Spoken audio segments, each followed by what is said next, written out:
នៅឯណាជួយម៉ែបង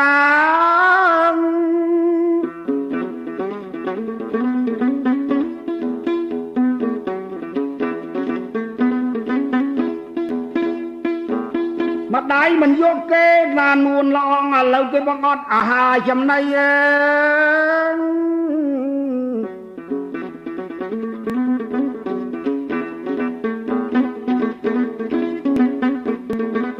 បើកូនមិនមកជួយឥឡូវឡាយម្ដាយស្លាប់ហើយមិនបានរស់អីប្រត់ទាំងនគរប្រត់ទាំងកូនប្រត់ទាំងប្តី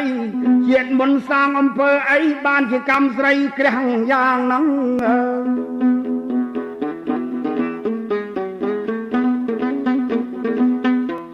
ឥឡូវរឿងនាងពៅនៅនគរយៈស្លេះមកវគ្គមិនទាន់ត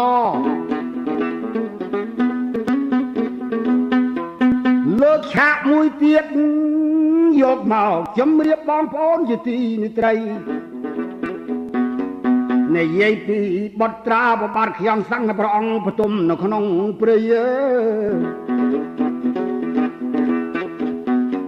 គិតទៅផ្ទុំគ្រប់7ថ្ងៃទើបចៅអីសីទ្រង់ដឹងខ្លួន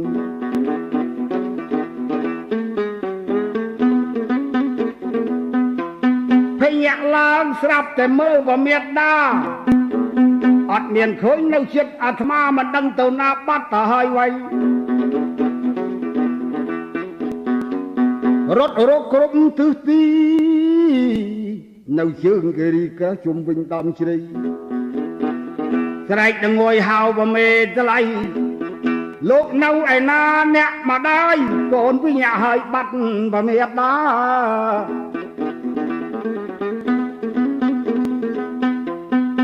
ចេញពី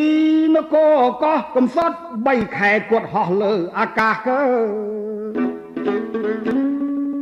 ពេលរៀនសីរោគមិនឃើញសោះបមេដាវិលប្រភាំងត្រា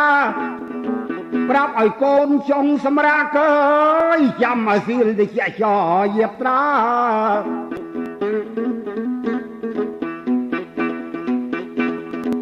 កូនបាននាំមេដាសម្រាប់អាត្មាក្រមដើមជ្រៃឥឡូវកូនភ្ញាក់ដឹងខ្លួនកាលណាបាត់មេដាមិនឃើញសោះកើ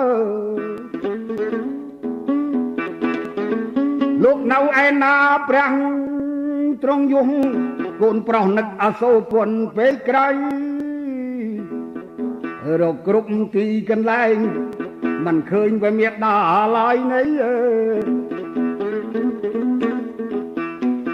ព្រះអង្គនឹកដល់ដើមមនោមីបងអើយបងទៅព្រៃទៅរកស្មៅខ្ចីឯណាបង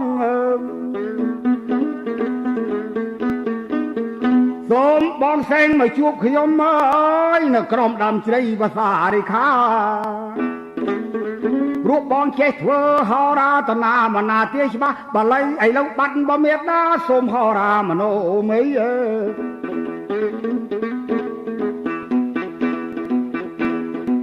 សូមបងអញ្ជើញមកដើមជ្រៃដើម្បីជួយទាយរោគបមេដា